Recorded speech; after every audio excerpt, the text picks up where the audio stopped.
This is Lewis Hart from Into Boxing. Delighted today to be joined with the victorious Tommy Murphy. How are you feeling? Yeah, good, buzzing. Best performance, so everyone says so. I just want to watch it back. I feel good. It was a good, strong opponent. That weren't a journeyman. I know he had one fight and one loss, but he weren't a journeyman. He was a strong kid. He had his debut, I think, a couple of weeks ago. He lost. He got dropped. It was, but I think he won every other round. Yeah, he definitely weren't a journeyman. He definitely weren't a journeyman. Obviously he lost his debut, unfortunately, but he probably thought he was going to come here, beat the 2-0 kid, and get back on track. But like, it wasn't happening. It weren't happening. Is there ever any worries, like you said, like I'm sure when you look at him, you weren't overestimating him. You knew that he was going to come. He was going to come to fight. No, I had an opponent on Thursday night. He pulled out, and fair play to Logan. He stepped in. Obviously, it was a great opportunity. He got a good little bit of money, like a great opportunity on the Into Boxing platform page, which I thank for having me on again. And he probably thought he was going to come down, nick a win.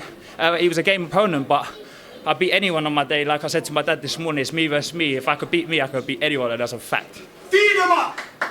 100%. I think people don't realise sometimes, boxing fans don't realise, especially on the small hall shows, when you get fights cancelled, like I said, the opponent pulls out on a Thursday. Like I've had it with mates who've boxed and they've had fights pull out on the day. That's boxing in the day. But how do you deal with it when you heard that he pulled out? Was it like, what is it, emotions, especially on fight week? It's the last thing you want, really.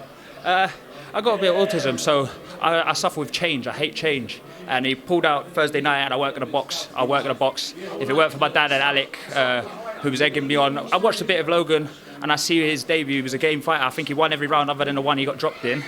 And obviously I was a bit worried, like stepping up this early on. I'm only 21, he's 28 or 29.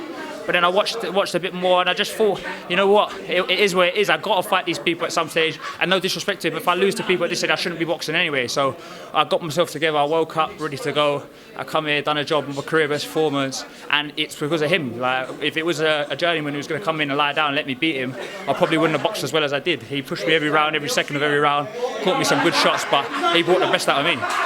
I mean, you've kind of answered this question already, but in your development, this is your third professional fight. How important is it for you, for your development, to be fighting people that have come to fight and, having really competitive fights like that? In you're only your third fight, it can only be positive. Yeah, no, it's great. I've had 3 fights since July. I'm not going to fight again this year. I'm going to have a rest. But Lee Hallett in my second fight was another tough opponent that I shouldn't have took it to my second fight. So I've had nothing but hard fights. I've had 3 hard fights. I know 2 of them were classified journeymen, but Lee Hallett's the best journeyman in England. I saw he probably had another. He was on before me. He probably had another good fight. I've had 2 hard fights. I'm 21. I know there's people younger than me, but I'm still a baby in the game. Considering I had like 13 amateur fights and 3 pro fights, I'm still a baby in the game. I'm still learning. By the time I'm 23, 24, 25, I'm going to be a problem in the lightweight, whatever weight Al picks me in at, I'm a problem.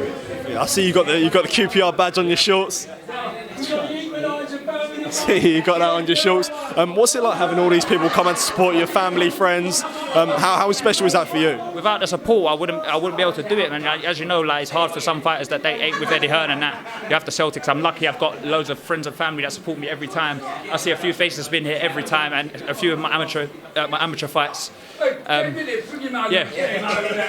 Logan, my opponent today, like I said, just said you pushed me every round. I knew you weren't a journeyman. Yeah. Like I said to him, I know you had your debut the other day, a couple of weeks ago, but I just want to thank you. Nah, mate, you're a good boxer. I'm here to entertain, and you fucking pull it on me as well. Like, I had genuine fun out there, and I want to see where you go in your career. I'll be following you, and you got a friend. Like I just said, I hope you don't give up. I hope you come back. Mate, if they give me a call next weekend, I'm here, I work, but I'm always in the gym. I've got nothing to do in my life. I'm a family man, and my girlfriend, she supports me. The reason I'm here today, we cancelled a trip away. She supported me. We come straight down here, come together, had a fight. We'll enjoy spending a bit of money, and we'll do it again. And I really hope you do well in your career. Like I said before we come, I want to say thank you to his coach, his manager, his missus and his sister that come down. My they come sister down from and my Birmingham, girlfriend. far. Like I said though, I'm a QPR fan. Birmingham beat QPR last night. So. I don't follow football, so you can shut that's all right, off. That's all right then. Look, enjoy your interview. Appreciate it. That's quality, man. Just to finish off, any sponsors or anyone give a shout? All my sponsors, Ross Tattoo. I just want to give a special shout out to the charity. My godfather Simon, his daughter suffers with a condition from this charity, so I want everyone to get on this and raise awareness for her. If you just tell. the Butterfly AVM charity. Sorry, I couldn't read it upside down. But I want everyone to get onto them and show support and donate if they can. And State of Mind Fitness, A Better Life to Exist, Volume Conditioning. My cousin Johnny, Colin Window Cleaning. He's just out in Turkey at the moment getting a hair transplant. And everyone else on my back. So I just want to give a shout out to everyone. Without everyone, it's possible. I do the easy bit. The fighting's the easy bit. My dad deals with the hard bit. And like I say, every chance I get, I just want to thank my dad. I don't know where he is, probably at the bar. I just want to thank my dad. Without him, nothing's possible. Obviously, my mum does a lot for me, but my dad is the man. Well done, Tommy. Well done on the win today as well. Well done, man.